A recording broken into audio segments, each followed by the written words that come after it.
In today's video, I'm going to teach you how to remove silences in DaVinci Resolve. If you want to clean up your audio and make your edits feel faster, smoother, and more professional.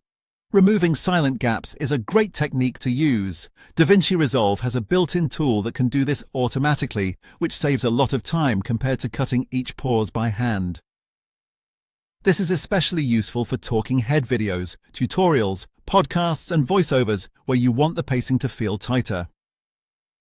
To get started, go to your timeline and click on the audio clip you want to edit. Make sure the correct clip is selected before moving on, because the silence removal tool will apply to the clip you have highlighted.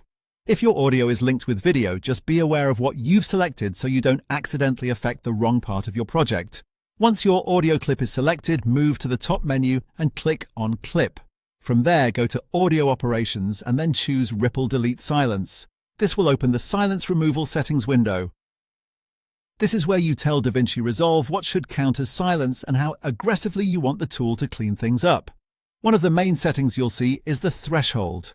This controls the volume level that DaVinci Resolve will consider to be silence. If you raise the threshold, more quiet parts may be removed. If you lower it, the tool will be less aggressive and keep more low-level sound.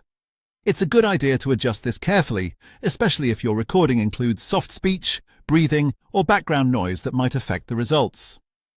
You'll also see pre-tail and post-tail sliders. These help you preserve a little bit of audio before and after each detected silent section. That's useful because if the cuts are too tight, your audio can start to sound unnatural or chopped off. Adding a small tail on either side usually helps the final result sound smoother and more natural when played back. After adjusting the settings the way you want, click Remove.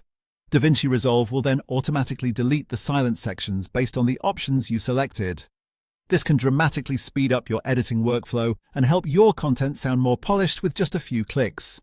Once it's done, listen back through your timeline to make sure everything sounds the way you want. And that's it. That's how to remove silences in DaVinci Resolve.